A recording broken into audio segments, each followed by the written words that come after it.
Hi everybody, it's Neil from WineExpedition.com, and I'm here at Vertical Wine Bistro in lovely Pasadena, California, with sommelier Scott Teruya. And Scott, we're here to talk about sparkling wine today, right? Absolutely. My favorite subject. I love it. Fantastic. Where should we begin? You know, we have to begin with champagne. With any time you speak about sparkling wine, these sparkling wines are produced throughout the world in many regions, in the New World and Old World, and really the history begins with champagne. Okay. The region dates back. In fact, the first champagne house, Gosset, founded in 1524, so many centuries ago, and they were known for making great still wines. And they competed with Burgundy actually to make the best Pinot Noir and Chardonnay still wines. The kings of France were anointed in Champagne in the town of Reims at the Reims Cathedral, and they would celebrate with drinking the still wines from Champagne. And somewhat by happenstance, but also by some scientific method that's been founded now in France, developed the sparkling, which is actually a secondary fermentation where the still wines were left with yeast.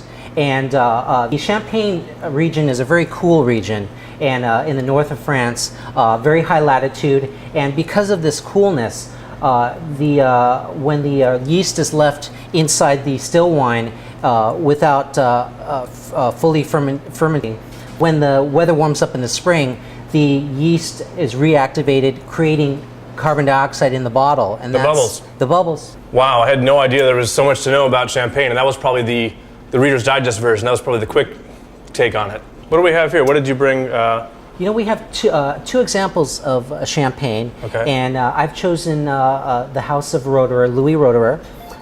So this is true champagne, meaning that grown and produced in the Champagne region in France. The Brut Premier, which is their non-vintage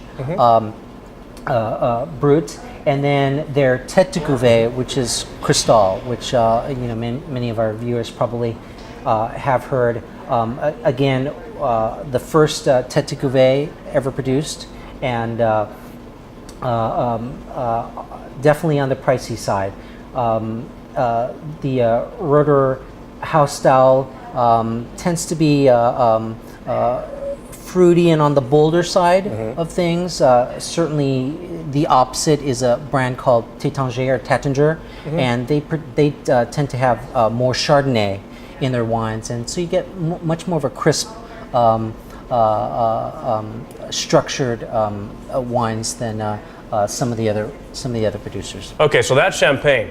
Now, obviously, there are sparkling wines that are produced in other areas of the world besides Champagne. So, what do you have next? There's quite a number of different countries, wine regions growing grapes for different sparkling wines. And what's unique about most of the rest of the world is there is degrees of dryness and sweetness, but also a degree of the amount of pressure or effervescence in the bottle. In the Americas, several of the champagne producers came into Northern California and also started producing some sparkling wines. Moët & Chandon and Roederer have come in and produced some beautiful sparkling wines in Northern California, and a little closer to the styles and the grapes that they use in Champagne. Several other countries, like this Sekt, which is from Austria, is very unique. It is actually a rosé Sekt, and it is actually a grape called Blau Fränkisch, which is a typical red wine in Austria, and it's just a beautiful alternative. It's really like no other sparkling wine I've ever tasted as far as the color. Deep red color, just a beautiful color, beautiful strawberry nose, and just very easy to drink, and the best is inexpensive. The next example is a Moscato, sparkling Moscato from Australia, and we serve that here at Vertical as a aperitif and or dessert wine, and it goes beautifully with light, fresh fruit desserts, strawberries and things like that. Beautiful wine.